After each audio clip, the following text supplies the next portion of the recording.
Dawnbringer Book 2, Chapter 8, Terror in the Night.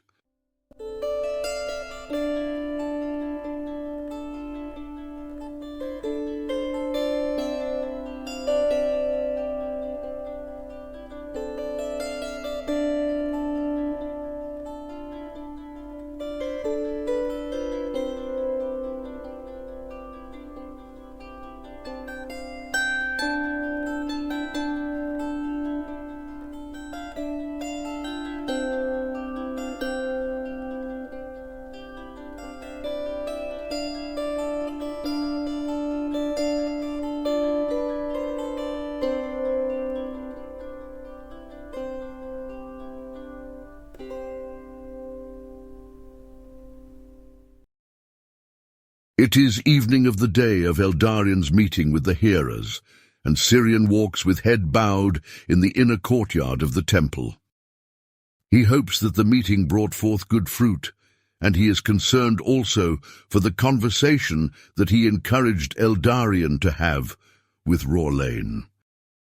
Ever since these men arrived in Ristfand, he has felt the weight that they carry, and has in some sense taken responsibility for them upon himself. He fears for them, as darkness seems to pursue them, whether they know it or not, but he also hopes ardently for their well-being. Yes, in so short a time he has come to love them deeply, almost in some way as he has come to love Elmarie over the last 2 years.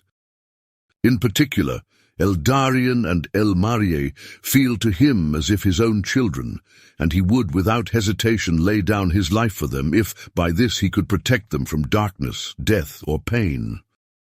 But in fact, he has long allowed his heart to be led along the path of love in the likeness of the tenderness of the celestial mother to whom he has devoted his life. Thus he hopes that, if he were called upon to do so, he would willingly lay down his life for anyone in need, be they close to his heart or stranger, be they friend or foe, if only by such an act he could serve light and goodness. The day is fading now, and darkness begins to replace light in the sky, as the brilliance of the sun rests for the night, and the gentle light of the stars replaces it. Suddenly a horn sounds somewhere in the distance, a horn the likes of which Syrian has not heard before, but regarding the purpose of which he has no doubt. It is a horn of war. A few moments later, it is joined by other horns sounding from different locations. Are they at our gates already? Syrian thinks. Surely they cannot have travelled at such a speed, and if so, are they truly to attack under cover of night? But if they are with the Druidach, why would they indeed do anything else? He rushes from the courtyard and goes to Rorlane's room. Just as he reaches out his hand to knock on the door, it bursts open, and Rorlane steps out. Syrian, you hear the horns? He asks. Those do not belong to the people of Rovus, do they? No. It is as I feared. They must be imperial war horns. Rorlane pulls onto each of his arms the vambraces which he had been holding and fastens them tightly. In all other respects, he is fully dressed and armed for battle, with his axe in his belt and his bow and quiver on his back. But why? He asks. Was there no warning signal? Like shadows among the trees, Syrian whispers. What did you say? I said, like shadows among the trees.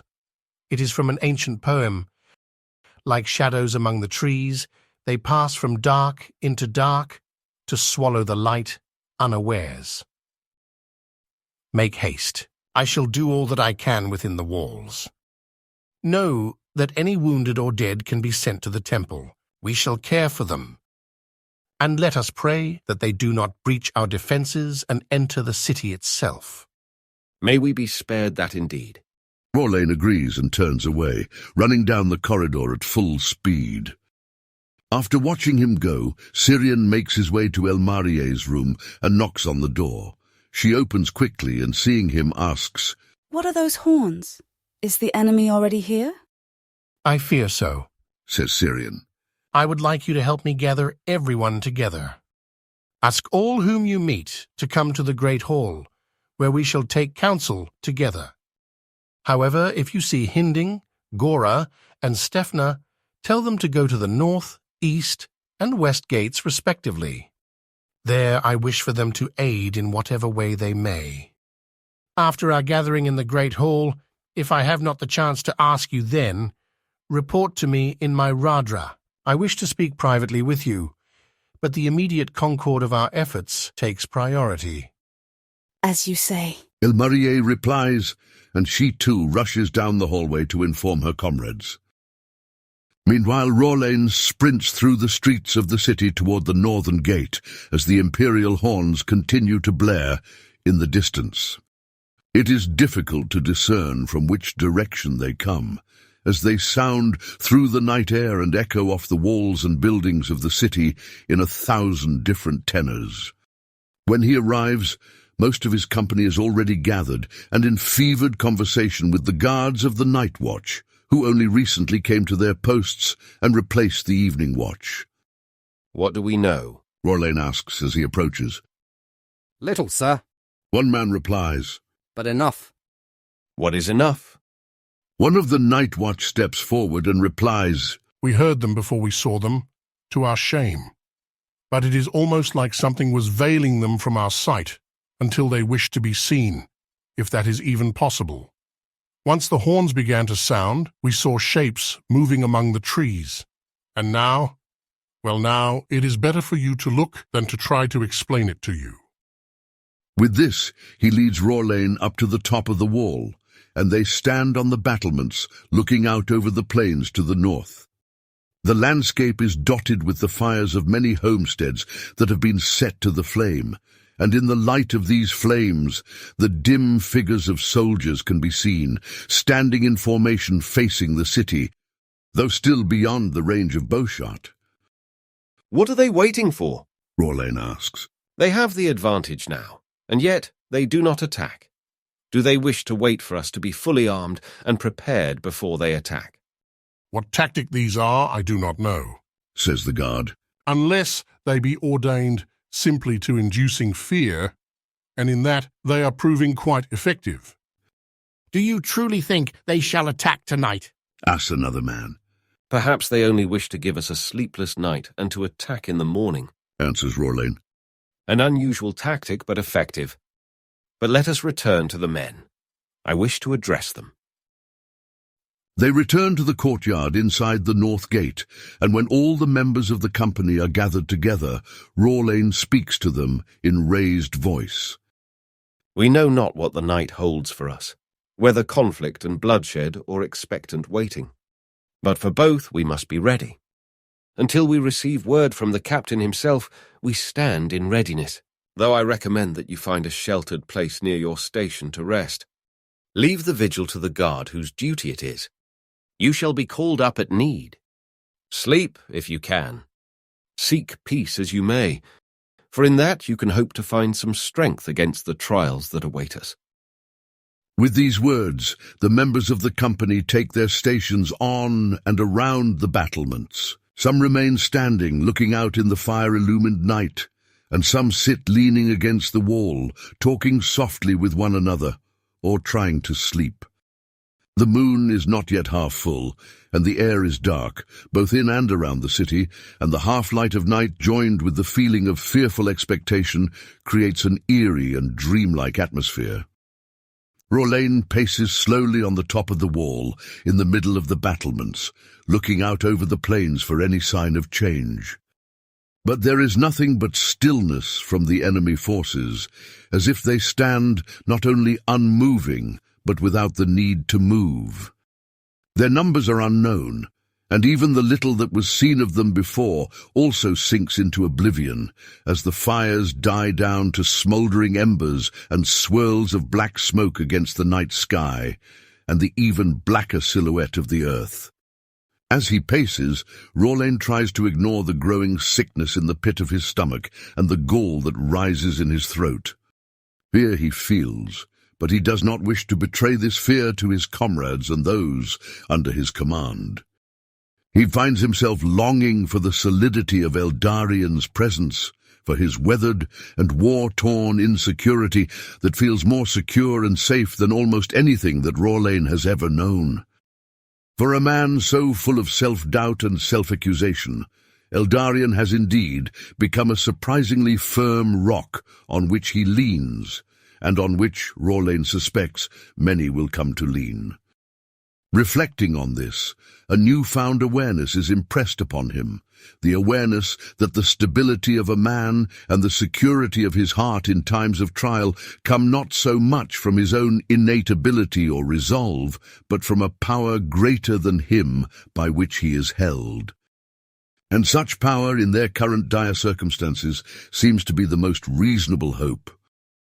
Indeed, it may not be long until it is the only remaining hope at all. If that is truly the case, then well and good, Rorlane thinks, for I feel utterly weak and helpless at the moment. I just don't understand why the forces of light always appear so much less, so much more frail than do the forces of darkness. If I could find some way to lay hold of more strength for those who fight for goodness, for life over death, for unity and peace, I would not hesitate to do so. But where could such strength be found? Perhaps we should have sent for more recruits long before we reached this moment. Or perhaps we should have evacuated the city rather than wait for our doom to draw nigh. Rorlane shakes his head as he tries to dismiss these thoughts. What am I thinking? Now is not the time to be preoccupied with doubt and regret. We stand where we stand, for good or ill, and all we can do is fight with all that we have and are. But I hope that I survive this night to discern a better path for the future. And I hope that these men survive the night. The horns have stopped blowing now, and the night is quiet. Indeed, the quiet that falls upon them now is not the serenity of restful night, but an oppressive muteness in which it seems that even the ordinary nocturnal sounds are silenced. The dove has quelled her song, and the owl hoots no more, and even the wolves are mute. The winds that caress the surface of the land and make music against the rooftops have fallen still, with a stillness not of rest, like a moment of leisure in the midst of their activity, but rather with a stillness of oppressive fear. Rorlane recognizes this feeling, this suffocating terror, though now it is multiplied 100-fold. The Druidak are here. I feel them, he thinks. How can I possibly protect my men from such horrors? And how can we possibly protect the people of the city? Suddenly, a cry sounds from somewhere inside the city, a cry of terror, followed then by a shriek of pain. What is that? One of the men on the battlements cries. More screams arise from within the city, not the cries of men engaged in battle, but the cries of fear and of anguish, and the cries of physical pain, from the voices of women and children as well as of men. And now, in the midst of these cries, the war horns begin blowing once again, loud and shrill, shattering the stillness of the night air. Like water from a dam that has burst, a tidal wave of terror washes over them, and many of the soldiers themselves cry out in fear. Some cast down their weapons and turn to flee. Hold fast, Rorlane cries. Hold fast. There is nowhere to run, and in flight shall be your doom. Stand strong and prepare to fight. Suddenly a voice sounds from behind, in the courtyard. Sir Rorlane. He turns to the sound and sees a soldier standing in the gateway that leads into the city. Sir Rorlane, the captain has sent me. The soldier continues. We are being besieged from within. There are men emerging from the shadows, as if from thin air. But they are not. They are not men, and they slay all in their path. What would he have me do? Rorlane asks, shouting back in response, while trying to ignore the cries of despair and anguish that erupt around him on the arrival of this terrible news. Leave half your men at the gate, and take the other half and do whatever you can to save those within the city, is the reply. Very well. Rorlane responds, and then, turning back to those who stand around him, he draws in a deep breath, trying to still his throbbing heart. Once he has found his voice again, he says to them, Courage, men. Courage, husbands, fathers, brothers, sons. We fight today for the very lives of those whom we love. Yield not to fear, for that is their greatest weapon. There is hope yet to turn the tide, but only if we rush upon them with the same vigor with which they have rushed upon us. Come, who shall come with me into the city? To me. With this, he clambers down the wall and runs to the center of the courtyard, drawing his axe and raising it in the air. We have no time to count numbers. Half of you join me, and we march in haste into the streets of the city. Stirred by their concern for their families and loved ones as much as by his words, easily half of the men join him without hesitation, though their faces are wrought with fear. Let us march! He cries and leads them on toward the gate from the courtyard into the city. But at that moment there is another shout from the north across the wall and in the plains that breaks through all the other noises. And at the sound of this voice, Rorlane's heart fails within him. A moment later, a volley of arrows comes raining down upon them. They attack simultaneously from without and from within, Rorlane says. Now it takes as much courage to stay as to go. To arms, men! To arms! At this, his spirit broken and his heart divided, he tears himself away from the battlements of defence and leads half of his company into the city and straight into hordes of Druidach, not hesitating to kill.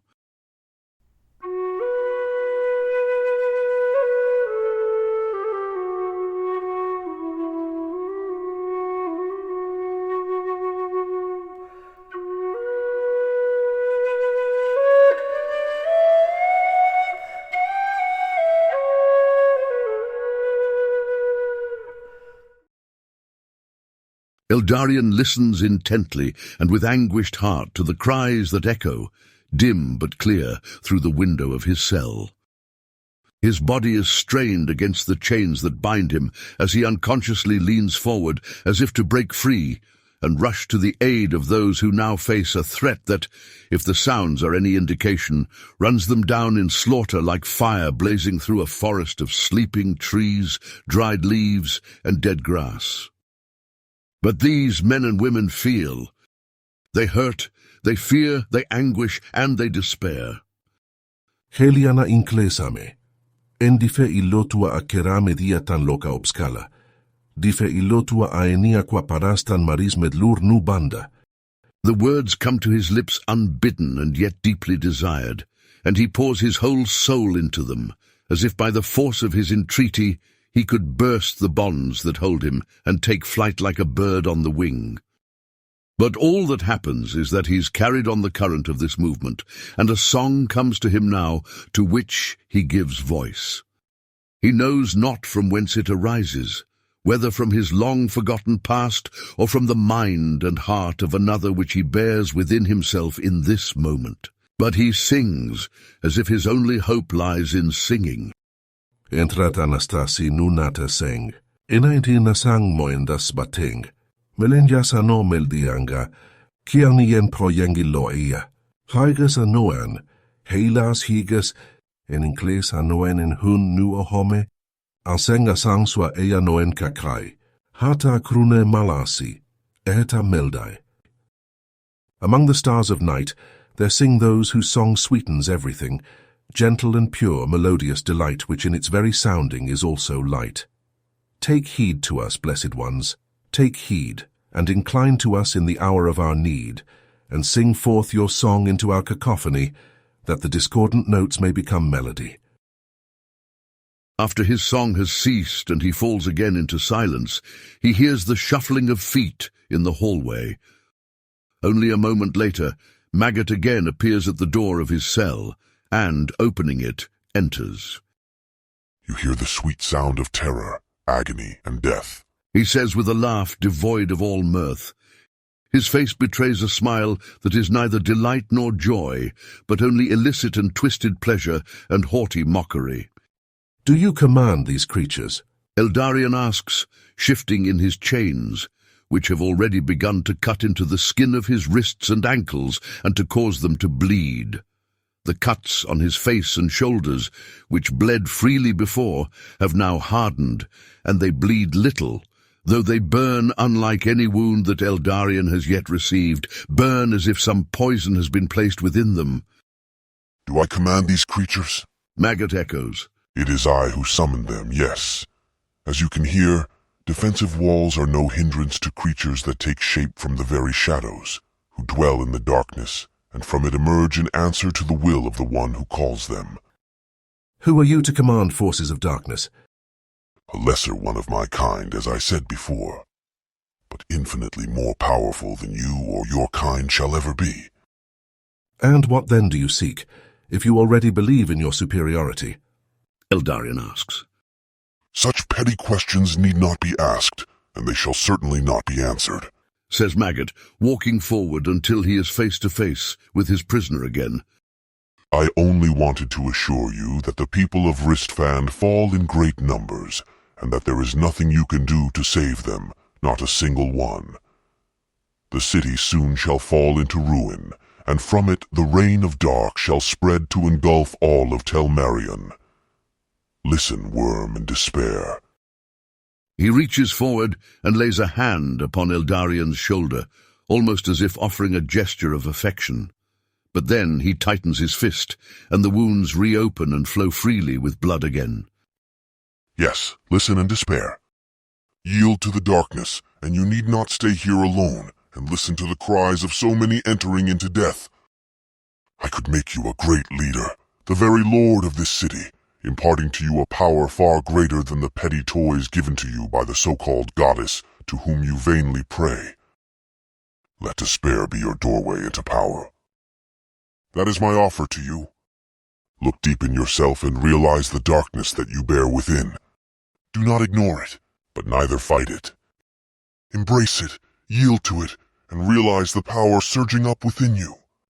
This is the only way that you can save the people of this city. They die, do you not realize, because of you? They die as my little game, for rending your flesh is not enough for me. Breaking your plans and shattering your so-called gift is not enough. No, I must let you taste the depths of darkness that the pretty veneer of this world hides just below the surface. Only in this way can I open up to you the pathway to true power. And only in this way can you protect those you wish to protect. For at one word of yours I shall call off the attack.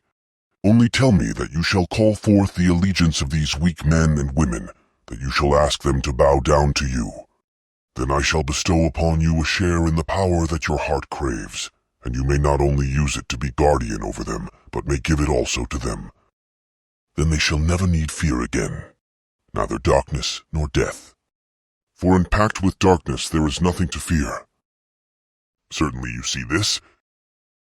How could you imagine that what you say is obvious to me, Maggot? Eldarion replies without hesitation when the flow of poisonous words has ceased. Is it not obvious to you, rather, that you lie and that your lies are apparent? Do you imagine that you can force me into the darkness by the very darkness that threatens me? But is that not the origin of all peace throughout the ages of time? Maggot says. Every war has come to an end because the weaker have yielded to the stronger, because those who naively cling to pure light finally realize that they must compromise with the darkness that belongs just as truly, just as validly, to the nature of this world. It is the blindness of those who presume to belong to the light, to be servants to the light, which is the true source of conflict and of death. For the darkness alone absolves these absurd distinctions, these wretched categories that men create in order to make themselves feel secure. Right and wrong, good and evil, light and darkness, true and false. No, rather, in the darkness alone does one realize that all is one. It is not darkness, it is not fear, it is not loss. It is the finding of everything and the peace of universal serenity. Are not the stars one and united in their radiance, precisely because they all shine in the darkness of a single sky? Stop trying to be the sun, stop trying to shine more brightly than others. Accept the inevitable darkness and come to terms with it, and only then can you find your place as a shining star of true power among the firmament of the mighty. Blaspheme no longer, you beast. Eldarion whispers, weakened and exhausted by the ceaseless outpouring of words, by the loss of blood, and by the continuous cries of anguish echoing into the cell. Why is it that evil is always so loquacious and says nothing at all? It is not nothing, you fool. It is everything. You are simply too petty, too small to yet see it. But it need not be that way. The only thing. Eldarion begins, but as he speaks, he swoons, and his words die in his mouth. A moment later, he emerges into consciousness again, overtaken by vertigo, and it takes a long moment for the room to stop spinning and for the sickness to subside. You were saying? Maggot asks by way of reminder. Aye. Worry not, I too weary of this converse. I wish to speak with you, Worm, even less than you wish to speak with me. I doubt that. Eldarion breathes. But join me, or at least tap into my power, and then we shall be on equal footing. No longer need you suffer in this way. The only thing in all that you have said. Eldarion begins again, picking up on the words he was speaking before consciousness escaped him. That has any bearing on me. The only thing is my desire to save these innocent people from the wretchedness of suffering and death that you inflict upon them. Then simply do as I ask, and your wish to save them shall be fulfilled. I cannot be a ruler in the empire that you offer. Then rule not, says Maggot. Offer me your word only for a moment. I am willing to yield to you on that. If you wish not to rule, and you wish to go your way apart from what I offer to you, then very well. It shall be so. I shall strike a deal with you. What are you implying? Asks Eldarion, trying to cling to the last shreds of consciousness that remain with him. Make unto me a vow that henceforth you shall not wield the light that has been entrusted to you. If you agree to step away from your destiny, then I shall agree to step away from this city, never to touch it again. No longer shall the minions who answer to my call come near to the city or its environs. I shall even make sure that the denizens of the Valyrian Empire, our poor little puppets, withdraw. I do have such power. And if I refuse? Maggot laughs and then says, If you refuse, it is as you hear now, unto the end. Unless I have another offer if you refuse the first. I refuse the first. I cannot cease to stand for the light. Petty creature, Maggot says, thinking that you are doing good by rejecting the darkness and standing with the light, but you really only safeguard your own self-righteousness by casting an entire city into the pits of destruction. Do you not see? You cling to the light in your words, but in this very act you are giving the darkness free rein. It is you alone, who are responsible for these deaths. It is you who are feeding these people to the jaws of suffering and death by your narrow preoccupation with your own fidelity to the light. Eldarion's head sinks to his chest and his eyes close. When he does not reply for a long moment, Maggot reaches forward and swipes his claws across his torso, leaving 3 wide gashes across his lower chest, and blood seeps freely down and begins to soak into his pants. Eldarion cries out and raises his head, looking at Maggot with a mixture of confusion, anger, disgust, and resolve, though this latter seems to Maggot to flicker in and out, just as does his very consciousness. Eldarion asks, What is the second offer? After a long pause, he adds, And if you wish to strike an agreement with me, why do you strike me? I thought that was already made clear, replies Maggot. I strike you to teach you of your weakness and to stir your longing for strength. Pain begets power, but only if you allow yourself to desire power and to seek it. Yet you have proven your folly, your love of weakness, and the false security that it provides. Therefore I revoke my first offer and give you the second. There shall not be a third. What is it? Eldarion asks, struggling now for breath as his chest constricts in pain. I ask for your life. Is Maggot's terse reply, and all of his loquaciousness falls away.